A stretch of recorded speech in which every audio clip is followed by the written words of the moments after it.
Welcome back, everyone. It's What's on Joe Mind Special Edition 74. It's with me here in the top row, the former head of marketing for the G.I. Joe brand. It's the Hot Show, Mark Weber. That's right. And in the spirit of things, let's get this up here and just now we're talking. Oh man. Oh. Let's start a fight. I didn't even buy that. Mark went to England and all he got was his t-shirt. That's it. And the irony is I didn't even buy this last week. I bought it a couple of years ago to curry favor with the English soccer coaches over here in Rhode Island. So did it work? Yeah. Probably not, but whatever. It didn't hurt. Right? I'm in a UK state of mind. Yay. And as you see, our special guests today in the bottom row, co-authors of Total Retaliation and Total Hacks, and of course, most recently, Total Action Force. Ooh, look at that. Stereo. Who knew? Stereo. It's good for fanning when it's hot. Like, yeah. It's noted photographer Brian Hickey and noted wordsmith Pretty Patty Lennon, who we just got his camera working again, so that's why he's Pretty Patty Lennon. Mm-hmm. But gentlemen, how are you? We're doing good. Thank you guys for getting us back. It's great to be here. Hey, I'm glad we could accommodate you. We pre-show, we went through all the hoops that we're jumping through and all the hoops that you're jumping through. I don't want to bore the general public with it, but I'm glad we're able to get together and sit down and have this powwow here because we got to get your book over the top, man. Oh, yes, indeed. Mm-hmm. For sure. So as it stands right now, I'm gonna get an absolute on the moment. There we go. We need to look this up myself. I should be checking it more often.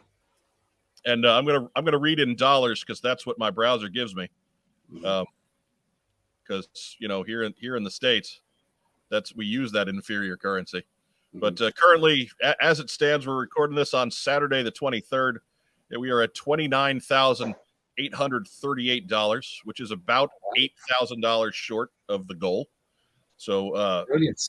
Yeah, excellent start. I mean, over 3/4 of the way there, which is a much better situation than you were in for Volume 1. Yes. Mm-hmm. Yeah. Because that was a little bit of a sweat. Oh, yeah. But hopefully it all worked out for you because... That's right. Yes. Mm-hmm. Yeah. I don't even have a coffee table. And I have a coffee table book. Right? That just means they get instantly upgraded to the bookshelf. That's legitimate. That's reference material. So we'll give the easy question first. This volume 1 covers the beginning of Action Force at Palatoy as far in the 3 3/4 scale. Gives a little bit of background on what it was in the 60s, and takes us through 1985, the Red Shadows years, if you will. So what's next? What happened after this that is going to get covered in Volume 2? How is Volume 2 going to be different than Volume 1? So there's 2 Action Force toy lines, to put it bluntly. There is Palatoy Action Force, which obviously, as you said, we covered in Volume 1. But there's also Hasbro Action Force.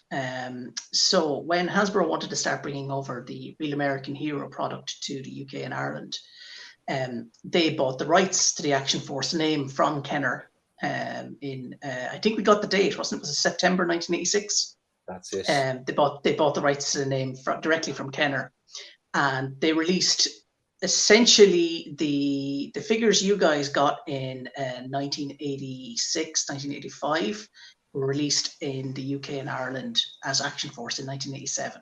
So we tended to get things a year or two later after you guys, when Hasbro was done with the molds or the Tula and so on. So what we're going to talk about is Action Force International Heroes, as it was usually called here in the UK and Ireland.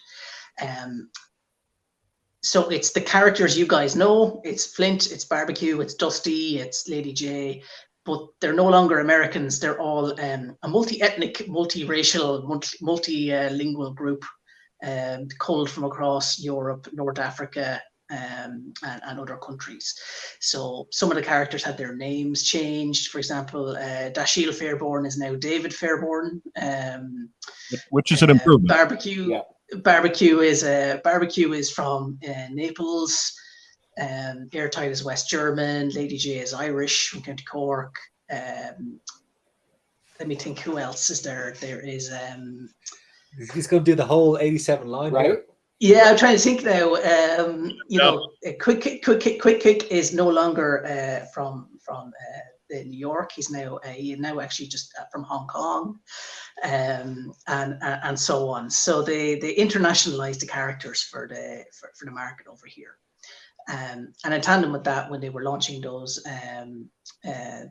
characters again, there was a Marvel UK comic created to support that line. So you had what was called Action Force Weekly, which ran for approximately a year. And then after that, you had Action Force Monthly, which was published in the States by Marvel US as European missions.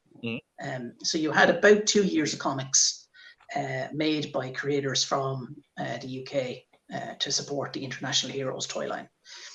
So it's slightly different, and again, it focuses on different characters than Hama was writing at the time. They prioritized, as I said, Flint and Lady J are the main characters, for want of a better word. And that's kind of what we want to talk about. Is for 3 years it was just called Action Force International Heroes. So that's 1987, 89, 88, 89, and then in 1990 it was renamed as GI Joe: The Action Force. And then afterwards, it was just G.I. Joe. So we want to focus on those years where it was called Action Force, and talk a little bit about the products that came out over here, the comic, obviously, and allow Brian to use vintage 3 3/4 Real American Hero figures and do some diorama shots, which is something Brian's been wanting to do for some time. So yeah, I mean it's picking up the Action Force story. So as Paddy's right, he says, there is 2 versions of Action Force, because the continuity from the mythos behind each is totally different. But that IP transferred or was assigned from Kenner Parker Toy to Hasbro, and if you think about it, Hasbro had a great introduction into the UK with their through via Palatoy. So Palatoy were bringing in 1985. They were bringing in Hasbro product anyway, because the Palatoy design department had been shut down. So that was a really successful market trial, for want of a better term. Not that it was intentionally a market trial, but it had worked really, really well, and it made sense for Hasbro to continue with its product release, so to continue that IP, to take ownership of Action Force and keep releasing product underneath that brand, because it was very well established in Britain and in Ireland. So basically it's we can call it Action Force now with elbows. And knees. Well, Action Force this time the carded figures have elbows, because obviously the vehicle drivers in Palatoy were repainted GI Joe product as well. I couldn't help it. That's a joke that I have used for several years now with our mutual friend David Tree. That never gets old. No, it really doesn't.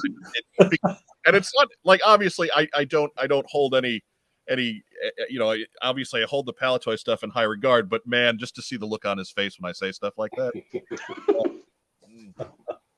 Beautiful. Oh, beautiful. It's the asshole's delight is what it is. I like that they brought Barbecue over, Gabriel Kelly, and decided to make him Italian, right? Like, couldn't you just make him Grimbaldi? Couldn't you just His made him name is- Irish and been good? Pretty much, right? He's what's his name? Gribaldi is his surname. I can't remember his first name. So completely different. That Seems would like a seem- lot And of work.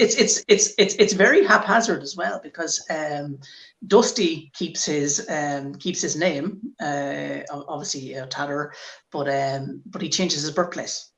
So they're very inconsistent about what they changed and where they changed it. So a lot of them, so some characters do keep their American heritage, but actually change their state of birth. So the Duke was released twice over here. So he was released, Palatoy released him in 1985, and he was from Massachusetts. And when he was released by Hasbro, Tiger Force Duke was released in Hasbro, he was from Missouri.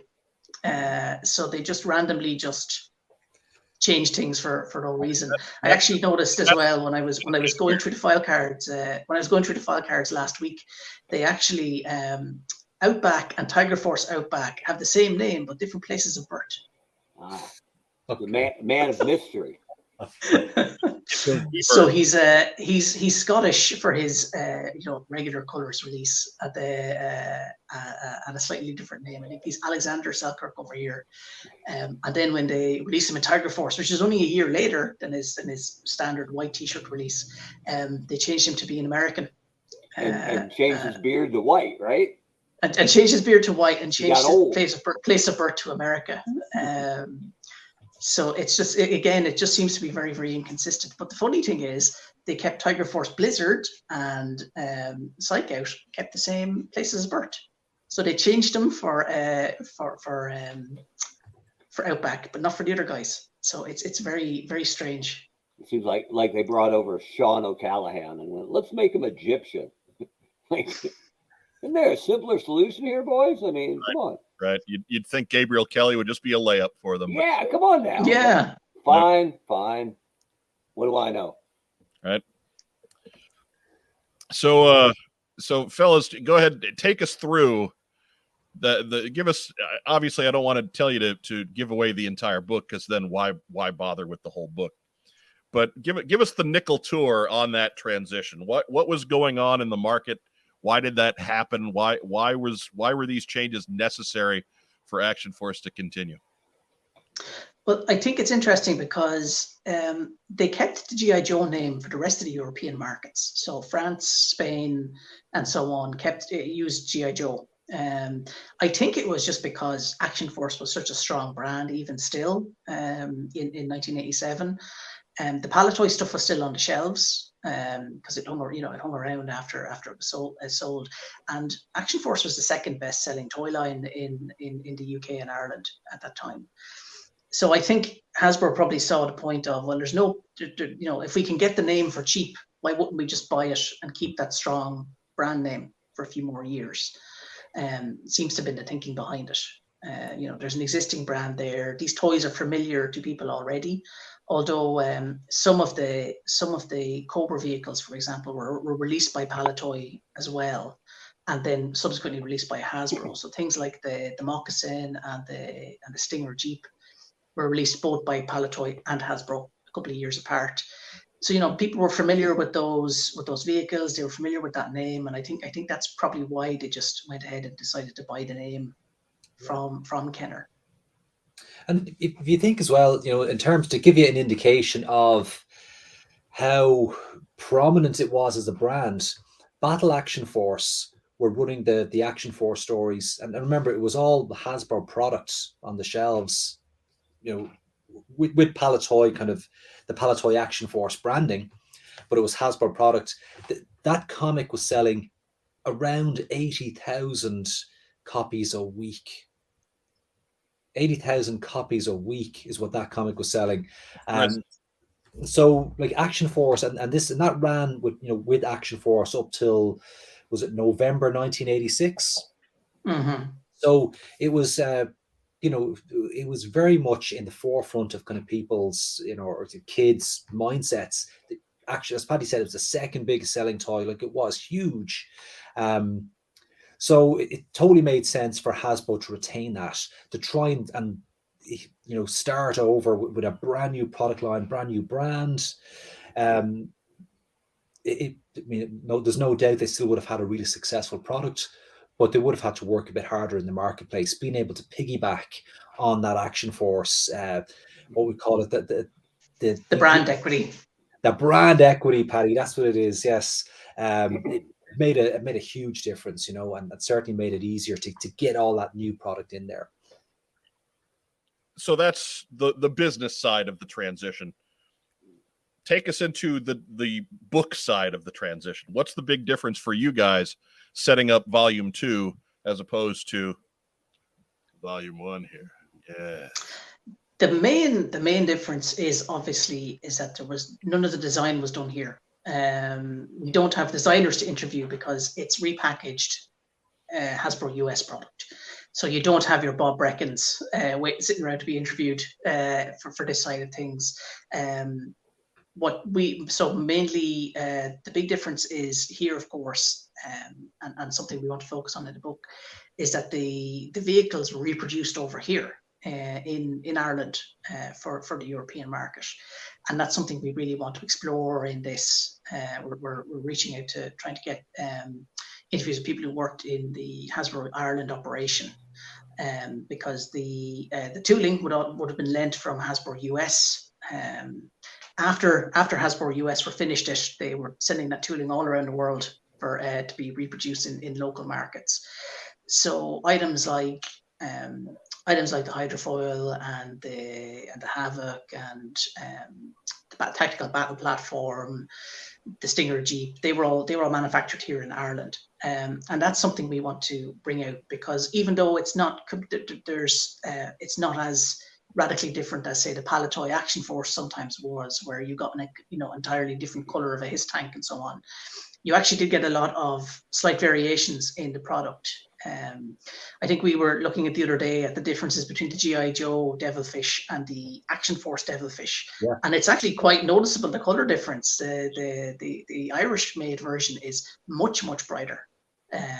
Like it's almost fluorescent orange as opposed to kind of more reddish version that the US have. And there was quite a lot of those little, not often that massively different, but there are a lot of differences in the colors, particularly for the G.I. Joe vehicles. The Whale, for example, is very different in terms of its color scheme, and I believe the Havoc is as well. So there is all these little moderately differences in the product, just because again it was produced for this market, and they didn't always use the same Pantone color. Yeah, well, it's the days before the Pantone grid, wasn't it? I mean, was that a thing then? I think Pantone was a thing in the 80s,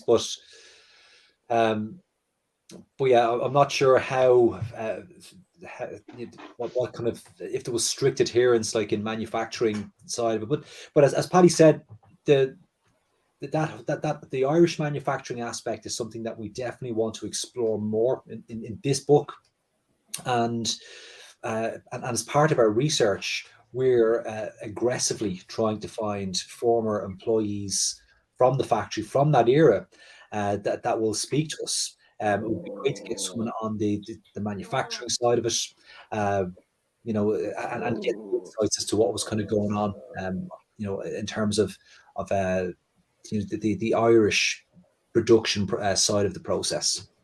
Using a PMS color is not sacred, right? It doesn't always help. The Rattler we did as a San Diego Comic-Con exclusive was supposed to be a deep crimson and had the right PMS color scent, and we still got back this fuchsia pink thing, and we saw it, we went, wow, that's really not what we wanted, let's call them right away. And they said, yeah, we already did the whole run.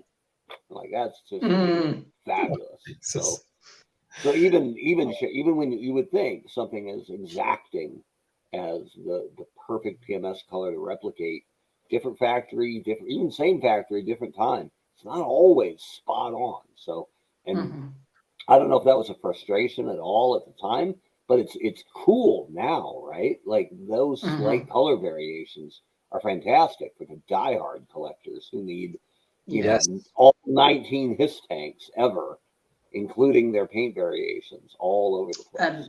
And obviously there's even stuff like packaging variations, even beyond the whole, it's Action Force now. They often change the art as well, because figures that were being released in the US that are in, you know, driving a vehicle are not being released in UK and Ireland. So they would remove those figures and replace them with other figures.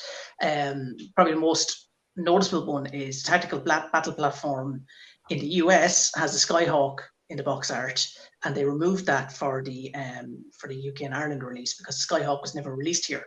So there was no point in putting an image of a vehicle on the, you know, landing on the tactical battle platform when that vehicle wasn't going to come out here. So they just got rid of that piece of artwork from the box art. It's never as easy as a Right. Well, certainly not back then, right? Brian's grinding his teeth at me making that gesture, but yeah, but it's something that, you know, I didn't notice that until I saw a boxed American tactical battle platform, and I'm like, oh, it's different. But again, it's just it's just one of those things.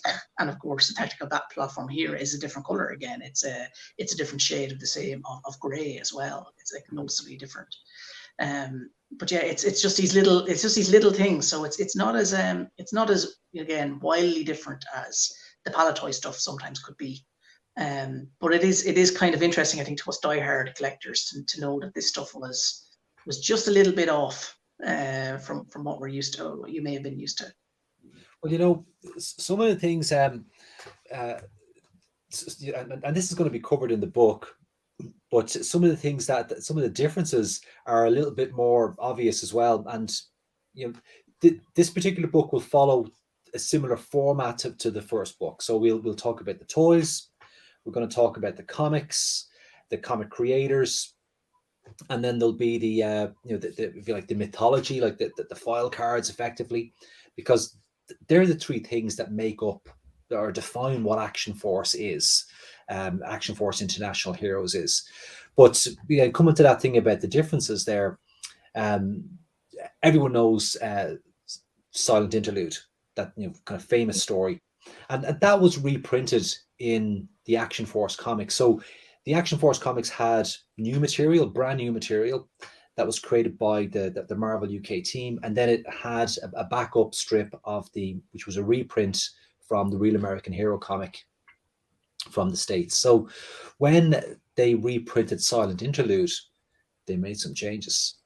And one of the first things they did was they created a prologue. So that the British team created a prologue leading up to Silent Interlude, where Scarlet gets captured, and I think Snake Eyes even speaks in that prologue. That's a big change to the character. And then it runs Silent Interlude. That story runs in the next issue. And even in that story, there's a change. So, when Destro was looking at the chessboard and he picks up the Baroness chess piece, well, in the British version of Silent Interlude, he picks up the Storm Shadow chess piece. And that's because it ties into a bigger arc that the British writers were working on, which was going to be developed further in the comics line. And then they created an epilogue as well as part of that. So Silent Interlude in over here got a prologue and an epilogue that's not part of the United States continuity, and even a change to the artwork as well. So that's a fairly significant change. So you guys, obviously, you grew up with the Action Force, the Action Force Weekly comic. What's just as fans now, what's the biggest change for you now that you're more familiar with the American lexicon of things and versus what you grew up with? What's the one that gives you a little bit of whiplash when you? The fact that Quick Kick in International Heroes is a team martial artist and not Snake Eyes is the big thing that I noticed.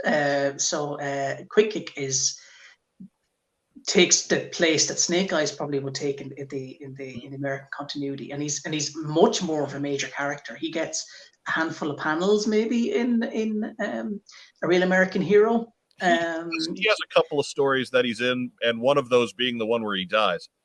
Mm-hmm. And you know, he's sometimes seen in the pitch, and there's that issue that has them in training in the pitch with him bashing the Cobra dummies in the face with his nunchucks.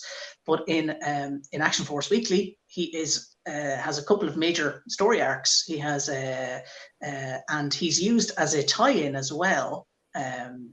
So as well as printing Larry Hama's run as a backup strip, Marvel UK would put in similar strips as backups into the Action Force and Transformers UK comics. And for Action Force, one of the backup strips was the 1970s run of Shang-Chi. The Doug Moenecke, Paul Gilancy run on Shang-Chi, the one that introduced Razor Fist and characters like that.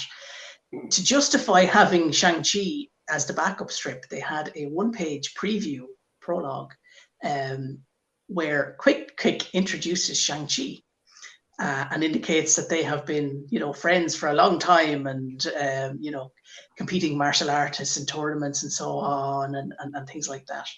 And that prologue page actually was some of Grant Morrison's first ever comics work as a writer. So it's just one of those things where you're like, okay, so in Marvel UK, Quick Kick and Shang-Chi are friends. They get on. They're colleagues, if you will. Yeah. I mean, So it's strange, isn't it? Yeah. I would kind of, you know, agree with Paddy on that. I mean, that's one of those big significant changes. Snake Eyes doesn't really. I mean, it's not that he doesn't get a look in, because he is an important character in the International Heroes continuity for sure. But Quick Kick is kind of a bigger deal, you know, 100%. And Palatoy Snake Eyes nearly didn't exist, you know. Well, for me, one of the big things that I'm noticing is how less of a role Cobra Commander plays in the British continuity. He's, you know, he does exist, he does make an appearance, but he gets very little page time. He's like, you know, he's a bad guy somewhere on the other side of the world. He's not really involved with what's happening on you know, on the European scene. That's all Destro. He's the guy in charge of everything. He's the main bad guy. The main antagonist to Action Force is Destro. And even though like that relationship of like Mars and Cobra, that's still, you know, that's preserved in the British continuity. So Mars is its own thing, and Destro is the arms dealer. He's the guy in a mask. He's but he's much more influential in terms of Cobra operations. Like, he really is in charge, and he's the main bad guy. And that's, so it's, yeah, they would be the two of the biggest, you know, real noticeable differences between the British comics and the American comics. Yeah, I got a hold of some of the issues of back in, I don't know, I was living in Kansas City, so about 20 years ago, and I was always taken by how much Footloose we got. But again, another guy who just never appeared really in the American comics. He showed up, he was in his first appearance, and you see him a couple more times in the background, and that's it. But man, he had a couple of spotlights just in the 6 to 8 issues that I managed to get a hold of. So yeah, sorry, Paddy. Sorry, I was going to say, and Bazooka as well, who gets almost no page count in Larry Hama's comic, gets a lot in Action Force. It seems as if, and you know, we're speculating here, we have to talk to, you know, the likes of Richard Starkings or Simon Furman before we can confirm this, but it would seem as if they've deliberately selected characters that maybe weren't getting the page time in America to allow them to create their own kind of unique continuity over here. And from the get-go, you know, I think on the first page or two of issue number 1, they outline that, you know, Action Force is led by Flint over here in Britain, and then Duke, I think they say at the time it's Duke, is leading Action Forces United States contingent under the banner G.I. Joe. So they let you know straight away there's a G.I. Joe and there's an Action Force, and G.I. Joe's in America and Action Force is over here. And this is our team. So it was the core team at the beginning is Lady J, it's Flint, it's Barbecue, it's Footloose. And they're the operatives on the very first mission in issue number 1. I think it's really interesting to learn that having Snake Eyes be vocal and have him talk would limit his popularity, because I thought Paramount came out with that idea. I didn't realize that was a Well, you see, G.I. Joe Origin Snake Eyes was actually an adaptation of the Action Force cartoon comics rather than G.I. Joe. That's not exactly a ringing endorsement there, Patty. But Henry Golding is like, well, when I was a young kid, Snake Eyes spoke, so I'm going to speak. Right, because he's a Brit. Right, and manipulate people and steal things, and it's going to be fabulous.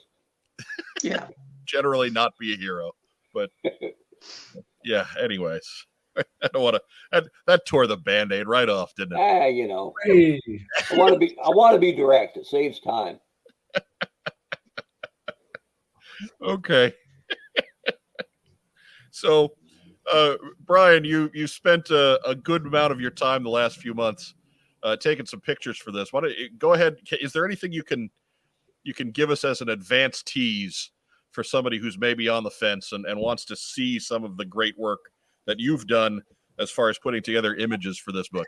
Absolutely. And we have the bulk of the shots are done, but there's still going to be more photography to do between now and when we actually release the book. And again, the timeline is going to be similar to last year. We expect to have this in backers' hands just before the end of the year.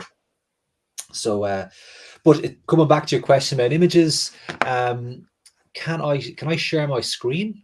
Yes. How do I? Share. Here we go. Share screen.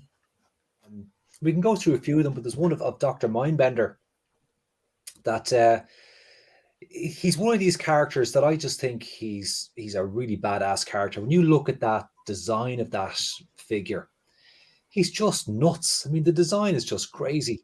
And so I wanted to kind of do a picture with Mindbender that made him look as badass as I think he is. And so here's a shot here where Mindbender is kind of jumping off some sort of balcony in his lab, and Action Force have just kind of, busted in. And, there's explosions and stuff happening in there. All of this is in camera. There's no special effects in Photoshop. I've got a very cleverly placed stand, which is keeping Mindbender up in the air. And this is how I kind of love to play with my toys, for want of a better term. This is really what it is. I'm just playing with my toys. So in this particular, we did share this in one of the groups, a little while back. One of the comments I got was that this Mindbender is a little bit more badass than we're used to. Right. which I thought was a great comment, but I just think he's a badass looking character. And so I like that Mindbender's always been like half evil scientist and half pro wrestler. So I like that he's finally coming off the top rope, right? Dropping that elbow on somebody down there. Exactly. There's another shot in there as well with the Moray and a couple of Cobra vehicles, and this is hang on. There's Televiper.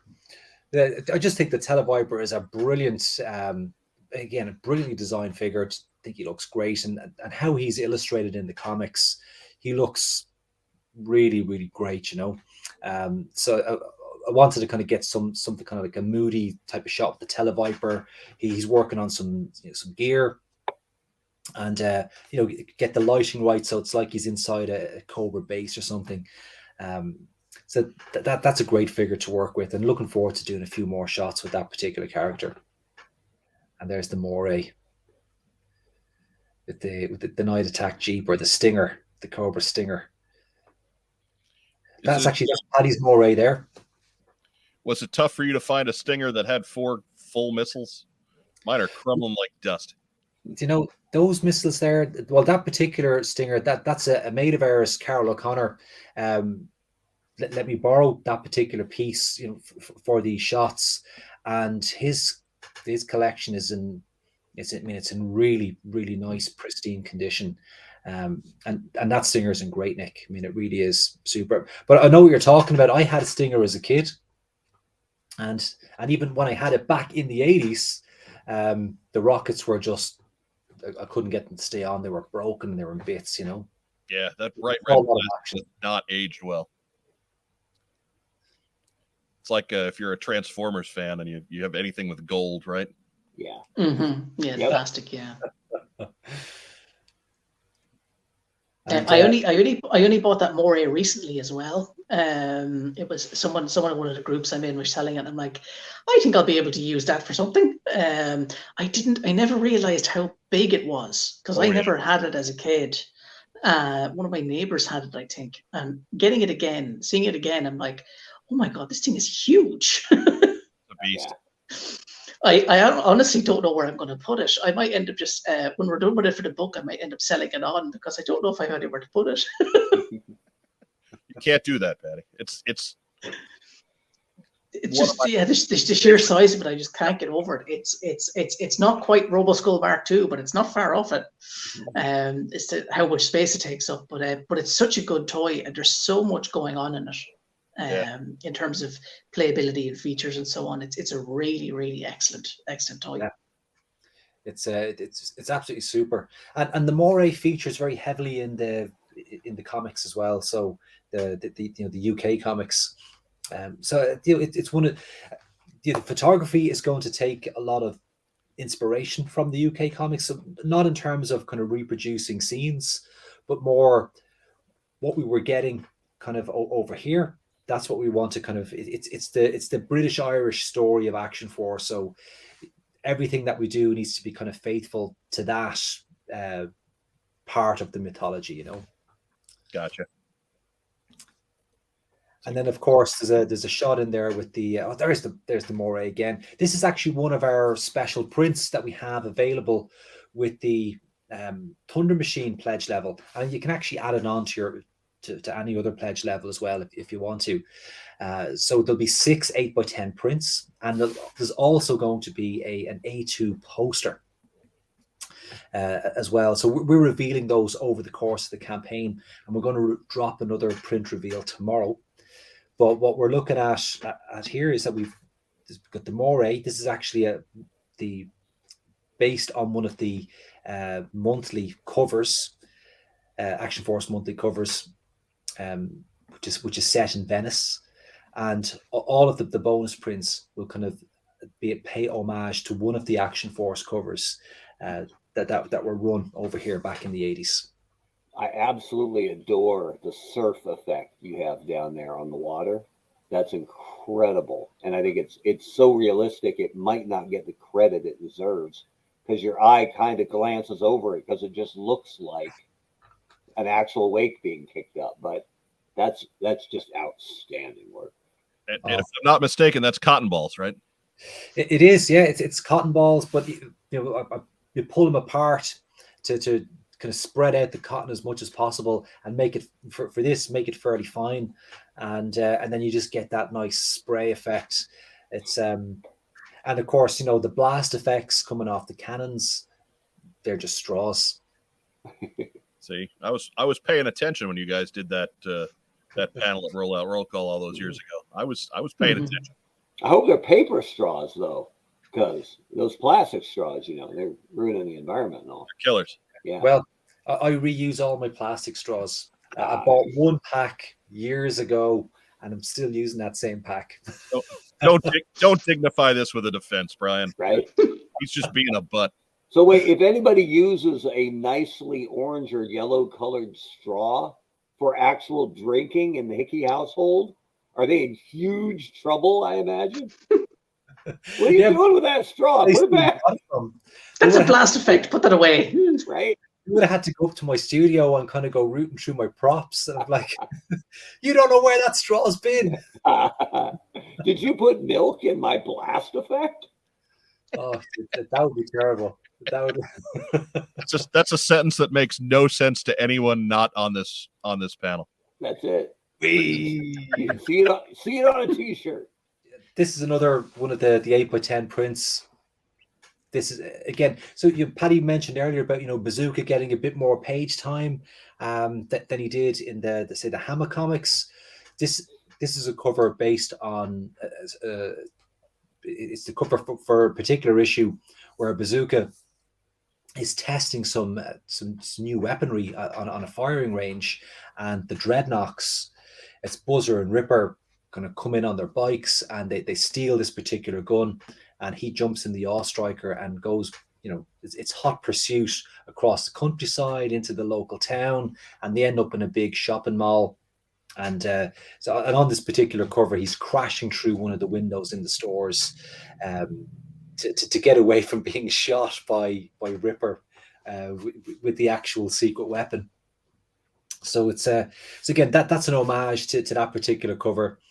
I think that's issue number. Well, I'm going to guess it's number 34, but I could be totally wrong on that. All right, we'll certainly cover it on the quiz later.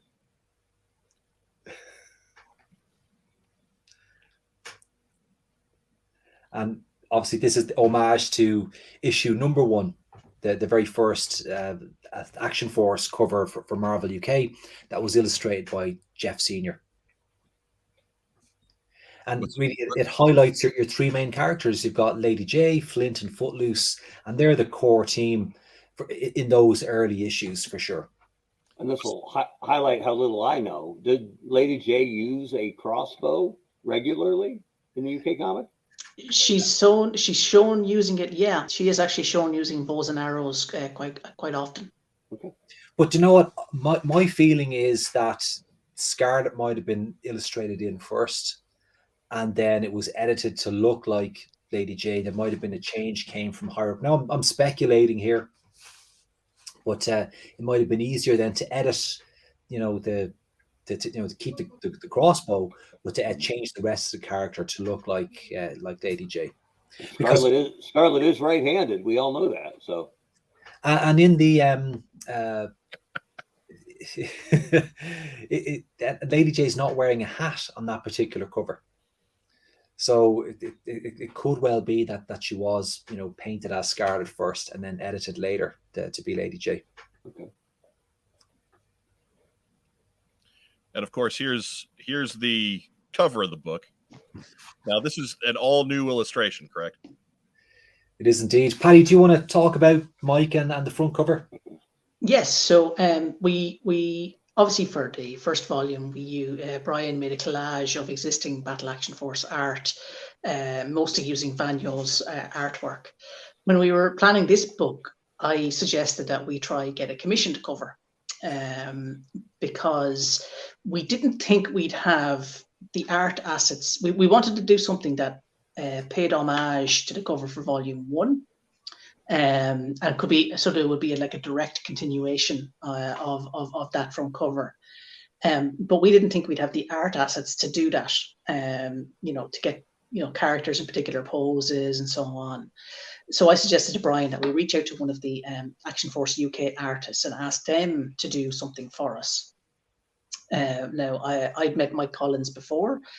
Mike was a writer and artist on Action Force UK, and it was some of his first work. I emailed Mike out of the blue and said, listen, we're interested in getting a cover. We had done this previous volume of this book. We want to do a new volume, and we'd like to commission a cover for it. We wanted it to be, because the cover for volume 1 is very good guy focused. We asked, would we be able to do something that would be bad guy focused for volume 2? And we suggested characters like, we wanted Destro to be there, very prominent because he's very prominent in the comic. We suggested some vehicles, we suggested some other characters. We asked for certain other things as well. And Mike took it away and he came back with this. So he sent us initially he sent us a rough thumbnail of what he was going to do, and it's slightly different to what we got in the end. He included a couple of different vehicles here than he had planned. But he said to us that he was having so much fun that he literally couldn't stop drawing, because obviously this is his first chance to revisit these characters in some time. So you see there we have obviously Destro front and center. We have the Awe Striker with Roblox, Lady Jane Flint. We have the Baroness there. He also threw in a couple of, I guess you'd call them Easter eggs. He said, you know, well, some of these vehicles, they're not from the era of the comics that you're dealing with, but I wanted to draw them. So if you look very, very closely, you see the Cobra Liquidator, the water firing jet in there. I believe that the Dreadnought Cycle that was released as part of Pursuit of Cobra is in there as well. And my personal favorite, he drew the Tiger Rat as well. I initially looked at it and thought it was a Rattler. And we showed the cover to Chris McLeod, and Chris is like, you know, that's the Tiger Rat, right? And I looked, you know, zoomed in really, really closely. I'm like, oh, it is. It's got the stripes and it's got the mouth and everything. So I'm very, very happy with that. I'm a big Tiger Force aficionado. So for him to throw in a Tiger Force vehicle as well is something I'm very happy with. But yeah, I love the cover. I think it's a beautiful piece of art. Mike could not be easier to deal with. He's a great artist. He's gone on, you know, to work mainly as a storyboard artist. He's been a storyboard artist in Doctor Who for quite some time. Concept designer on Doctor Who as well, from the modern era Doctor Who. Mm-hmm. And he's a concept artist and storyboard artist for The Witcher on Netflix as well. So he's got, you know, he moved on from comics to doing storyboarding and concept art in a big way. So to have someone, you know, of his caliber work on a book for us is great. Yes. We're hoping if we hit one of our stretch goals for €45,000, we'll be able to commission some more art from him and the other surviving Action Force UK artists. The good thing about Action Force UK, Marvel UK's Action Force, is that the creators were all very young when they were working on it. So they're all still alive and still kicking, and most of them are still working in the industry. So that means we're able to get a lot more interviews with the comics creators this time around. Whereas with the Palatoy Battle Action Force era, most of those guys were veterans before they started working on Action Force, and they were at the end of their careers and so on. Whereas with the Marvel stuff, they were all guys at the start of their careers who went on to become, you know, bigger names. As I said to you before, you know, you had Grant Morrison writing it, you know, as one of his first published works. I know I saw Brian Hitch talk about Action Force the other day on Twitter, and he mentioned that it was his second ever job. Wow. Was inking Action Force over Mike Collins's pencils. He was the inker. There's a story arc. That prologue page you were talking about. For there's that. And he also put up, I think it was a page for the story Destro Down and Out. He mentioned that was his second job, and that was inking Mike Collins's pencils for that storyline. So, and obviously Brian Hitch went on to, you know, draw the Ultimates and draw Fantastic Four and draw Justice League and all those big name characters. He went on to Brian Hitch. He went on to be Brian Hitch, yeah. Which is something. And obviously Grant Morrison went on to become Grant Morrison. And so it's been great because, you know, the era of comics that these guys, a lot of these guys moved on to US comics in the 90s and early 2000s. And that's kind of my era. That was when I was getting into comics. So a lot of these artists went on to do American work that I'm very, very fond of.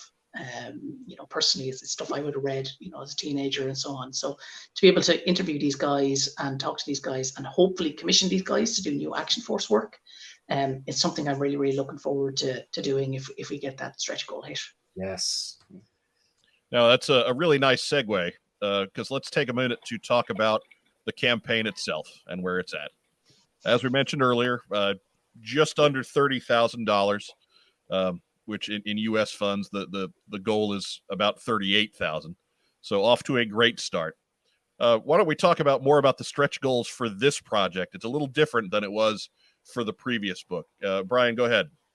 Well, one of the first stretch goals we have is to double the dioramas. So that will add 16 extra pages to the book. That'll bring it from 176 up to 192, and which is the same number of pages as volume 1. And when we were working on volume 1, we had so much great content that we actually cut some of the dioramas from the book. So our plan now with this one is to try and get more diorama shots in there. So the first stretch goal is called Double the Dios. The second stretch goal, which Paddy mentioned there, will be to commission brand new Action Force art from some of the creative team that worked on the UK comics. So many of the artists who have agreed to be interviewed have also agreed to do commissioned work for the book if we unlock that second stretch goal, which is at, I think as Paddy said, 45k. And then we have a third stretch goal set at 50k, which will allow us to reprint a soft cover edition of volume 1. There's a lot of people missed out on that the first time round. It was way more popular than we thought it was going to be. And we're still getting requests from people trying to get their hands on it. And over the course of this campaign, there's been a lot of direct messages to ourselves and comments on the campaign asking for, a soft cover of volume 1. So if we hit the 50k euro, volume 1's going to be unlocked, the soft cover reprint, and that will then get added to the campaign as an add-on. You can add it to your existing pledge, and it'll also be added as a pledge level on its own. So if you're specifically a Palatoy fan, if that's your thing, you'll be able to get a soft cover edition of volume 1 on its own. Excellent. That's what I mean. Folks have even asked us about that. Like, hey, what can we do to get a hold of volume 1? Well, right. Pledge early and pledge early and pledge often. Right. Yes. Yeah, so it's something we asked permission to do it again. We'd have to pay a licensing fee again, because they never let you do anything for free these days. No. But it's something a lot of people have asked us for it. Even during the first campaign, the hardback. The hardbacks cost what they cost because of the premium nature of the product. Soft cover should come in a little bit cheaper. I think the idea is that it'll be about €65 for a soft cover, as opposed to €85 plus postage for the hardback. So it's a decent little saving there. Same content, obviously, just literally use the soft cover. We might fix some of the typos as well, because even though myself and Brian read through that first volume 1 text multiple occasions, we still spot typos. It's killing us. You don't see them until you don't see them until it's actually printed and bound. It's like magic or something. So that will allow us again. We'll be able to reprint volume 1 and get that into people's hands for anybody who missed it. And I hope we get there. It's one of those things. Kickstarters are very, very funny. You get loads of money in the first 2 days, and you get little or nothing in the middle 20-something days, right. And then you get loads of money in the last 2 days. So it's one of those things where we can see that people are watching and want to pledge, to remind themselves to pledge, and we're like, there's more than enough people watching this that if they all pledge today, we'd have unlocked the reprint already. It's just the nature of these things. You're like, why are you 400 people waiting?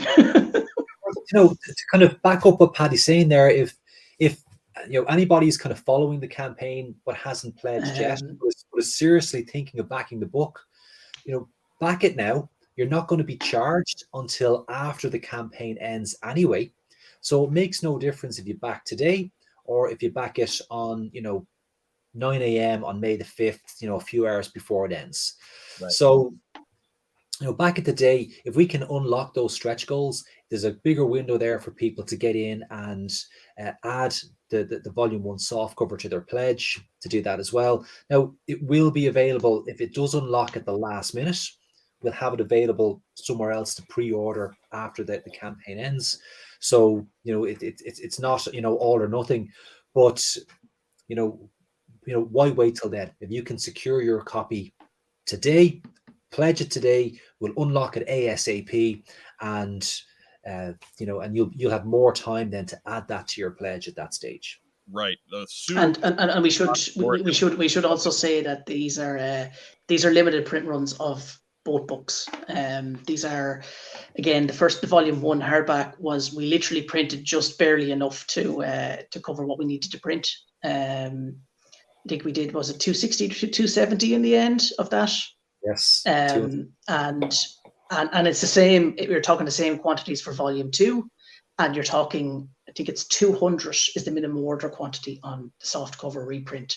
So there's not going to be tons of them, even if everything unlocks. There's still not going to be huge numbers of them, and getting it on the aftermarket I would imagine, will be tricky enough. Even if everything unlocks. So it is if you are interested in getting the books, it's in your interest to pledge now and try get it now. Exactly. It's the best way to make sure you get a book, and it's also the cheapest way to get a book, because it gets a lot more expensive after the fact.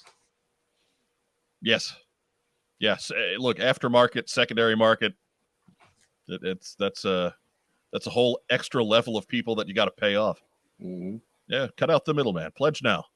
Get it out of the way early.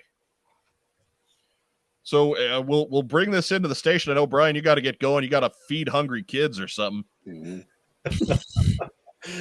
Pancho, when was the last time you had to worry about feeding kids? Don't you just let them forage? No, dude, I cook a lot, but right today I sleep. So I got to get my beauty sleep in. This doesn't happen naturally. So what is Brian Hickey? What's one thing you want everybody to know to get them to pledge this book? Oh, well, do you know what? If you think that Action Force is just a repaint of G.I. Joe, you're not getting the full story there. There is that element, but there's a lot of uniqueness to the Action Force story and originality to it, and a brilliant creative team were assembled to bring that property to life. And I think if you want to learn more about what makes Action Force really unique and different, and it's a little bit more than just Red Shadows, you want to get your hands on this book. It's going to be a great complement to your collection. It will look fantastic. It'll be a visual feast as you read through it. It really will celebrate the brand, and you'll learn something about Hasbro and about Action Force that you didn't know before. Pretty Patty Lennon, what's one thing you want people to know about this book before they order it? It's official. We went to all the trouble of getting Hasbro Publishing and Hasbro Legal to sign off on this. So again, like the first book, we harassed Hasbro until they gave up and decided to let us do this officially as I guess we're getting a license. They're giving the G.I. Joe license to anybody these days, but apparently the Action Force license as well. Action Force. So more careful about who they give Action Force licenses to. Yes. Only us. We're the only people to get an Action Force license in the last 40-odd years. So please do back it. Like I said, it is official, and we put everything we could into the first volume. Our heart and soul went into that, and we intend doing the same for volume 2.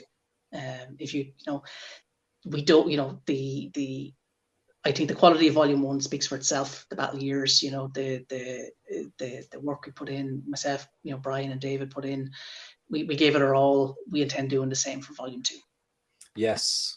Yeah, and Mark and I'll certainly vouch for that. We've been sitting here proudly displaying our volume 1s on several occasions over the course of the podcast.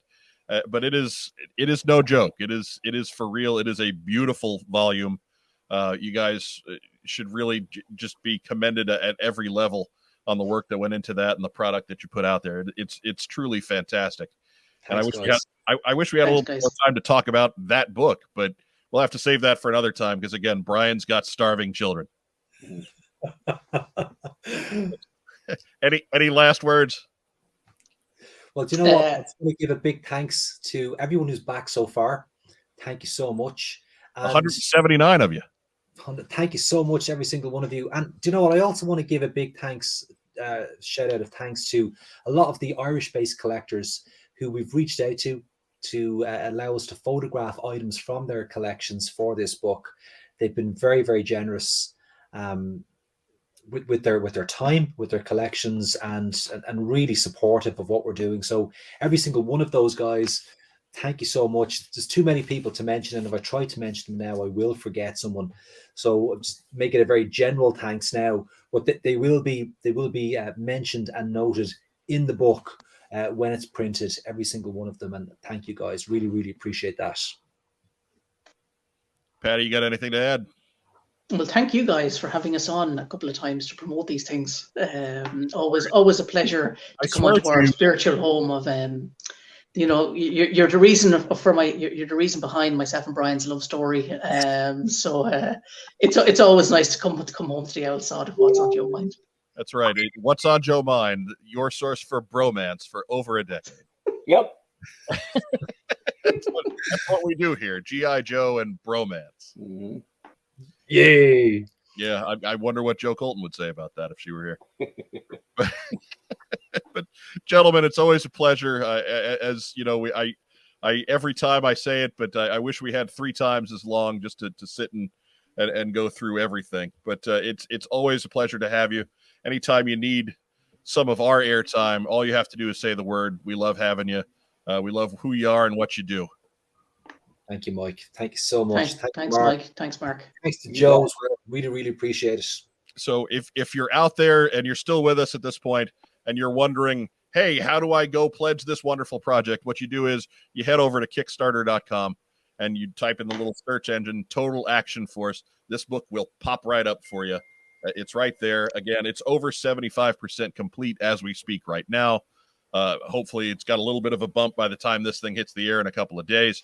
But let's get this done. Let's get this over the top and funded, and then we can start getting on some stretch goals. And the longer those stretch goals run, the better this is for everything. And maybe even a good jump into volume 3. There we go. And volume 3, 3D. See what I did there? Comes with glasses. It's gonna be amazing. That would be Fingers crossed. I'm just here to help. Right. But again, put the request into Hasbro Legal now. We know how long it takes them.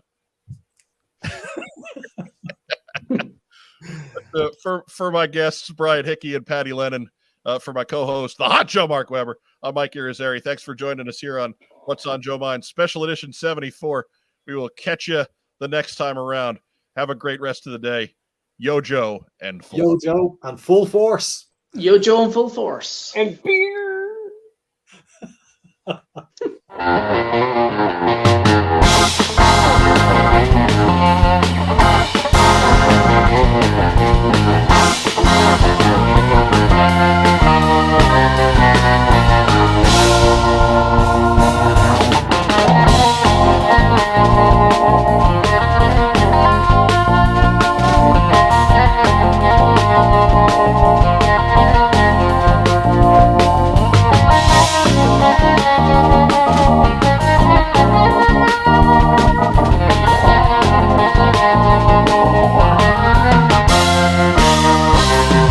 I'm getting the Facebook messages are pinging there. We want our dinner, so I'm gonna have to leg it.